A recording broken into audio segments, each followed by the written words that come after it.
So dito tayo guys sa bago nating warehouse. Actually lumang warehouse pero revive natin. At dito yung mga bago nating mga stocks ng SDN. Ito mga wala pang stickers. I don't know what SDN variant this is. Pero nandito yung mga SDN 42 natin na maganda yung packaging. Kita niyo naman. And meron tayo dito SDN 28. At dito sa room na ito, buksan natin ang ilaw. Ayun, SDN 21. Ayan o. Tapos dito may mga wala pang stickers. And ito nakabundle na para siguro sa mga probinsya na ito. Dediretso na sa probinsya itong mga to. Itong mga green. Bukas po ng umaga. Dadalhin na ito bukas ng umaga. Pati itong mga nasa bundles na ito. Lahat yan, puro probinsya. May papa-tracking po yan. Oo, saan kaya ito? Sa Manila po. Sa Tondo. Tondo. Sabi ko probinsya. Tracking po. Tracking sila sa Tondo. Pero yung yung bagsak nila, Kay Sir po, na tayo kay Sir. oo. Ayan yung ating mga warehouse people. Ayun si Sir Dave. Ay kinukuha yung mga products. Ito yung mga bagong dala galing factory ba? Sir Dave. San Simon po, tsaka sa Bulacan. Oo, galing San Simon factory. Ito yung mga bagong luto. Ha? Mga bagong luto ba to? Yes po, Doc. Ayan, ayun Sir Vin. Okay. So, yung mga nandun sa loob na mga naka-bundle na, saan papunta yung mga yon? Tagum City.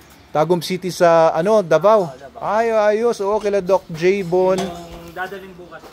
Doc J. Bon, Paraguas, papunta pala sa iyo yung mga naka-bundle dito. At bukod doon sa Tagum, meron pa bang iba? Meron pa bang iba na probinsya? Wala pa po. Oo, Tagum lang lahat yon. Marami, Oo, so yung iba kasi, may mga magpipick up dito. Alam ko, Sir Sambayaras, may mga ipipick up dito. Buksan natin mga ilaw. Ayan, may mga pipick up din dito by tomorrow or Saturday si Sir Sambayaras. So lahat pala ito, mga nakabundle dito. Puro sa Tagum City ito, guys. Kay Doc J. Bon Paraguas, sa Doc Ray Pet Supplies. Mga veterinarians yan sila. Tapos itong conference room natin dati dito ay gagawin nating office. Ayan, office na ito ngayon. Ayun SDN 42 beef. So, very busy dito guys. Medyo may mga adjustments tayo dito. Ang isang adjustment ay kasi si Sir Dave ay iiwan na ang kanyang pwesto bilang warehouse manager sa Manalo K9 kasi maglilipat nga I think it's going to be more convenient for him kasi tiga Valenzuela sila. Ang magiging warehouse manager natin ngayon ng logistics, ayan si Sir Jason Pisara. Ayan si Sir Jason. So kapag may mga may mga gagawin for stocks and everything, logistics, deliveries, kung saan-saan, si Sir Jason na ang mamamahala. Ayan, si Sir Jason ay talagang tiga dito sa Angono ito. Ayun, kita niyo yung mukhang yun, seryoso, nakunot ang noo. At ganun din naman si Sir Dave. Ayun. Alright, so eto, ano kaya nilagay dito sa ilalim? Mga tambak. Mga iba-ibang mga mga supplies siguro. At dito na sila naglalagay din ng mga stickers. Ayan, mga stickers ito para sa mga products. Ayan, mga stickers for SDN 21. So ganito kami guys ngayon dito sa Rizal. Ito mga sabon din naman ito. Siguro baka papunta rin kay Doc J. Bon yan sa Tagum City. And marami pa dito. Ayan, may mga kama dito. Dito siguro sila ngayon natutulog. And dito naman nilagay yung mga soaps natin. Super Dog Soap. Of course, yan, the best dog soap in the multiverse. Buti yan sa mga dogs na may mga sakit sa balat. Like mga hot spot. Saglit lang dito. Papanligo niyo po sa mga dogs ninyo bababad niyo muna ng 10 minutes bago banlawan. Isang application lang yan. Tapos si hotspot, pati mga galis, mga fungus, very effective yan. So nandito yung iba-iba pang mga soaps. Ayan, ito, very effective din to. Kung pipili kayo sa mga soaps natin, itong black o yung red, yan, magkapareho yan. Tapos, ito, may mga signage, no? Milo and Friends dog food. I think ito itong mga to. So, medyo inaayos pa po natin lahat dito. Puno na yung ating warehouse. Yun pala, repacking. May mga signage na pala dito. Repacking area. Please clean as you go.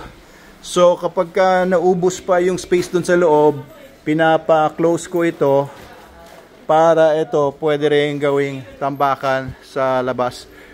Warehouse space. Pati yung area doon, papakover natin yon. Malaki pa yung space dito na pwede pa natin i-convert into warehouse space. Ayan, hanggang doon pa. Kasi definitely kukulangin yung area natin sa loob. Kukulangin yung area natin na to, no, Sir Jason? Yes, Doc. Pagka bulk na po yung order natin. Oo. Sabay-sabay. Oo, ano. So, ito, ang gawin natin pala, itong area na to, imbis na ganyang kalaki lang yung signage sa harap, buuin na natin para nakatakip. Meron po tayong pinalalagay na lona po, Doc. Oo. Pagka po maulan, bababa lang po siya. So hindi nyo bubuuin siya ng permanente? Yun lang po, pansamanta pa lang. Oo, parang mas maganda kung permanente na natin para hindi na talaga papasukin ng mga daga-daga kung sakali maglalagay tayo dito ng imbes na ganyan kalaki lang yung nakatakip. Kasi itong area na to, pwede rin natin later on i-convert into a warehouse space. Ayan, kasi may bubong na ito.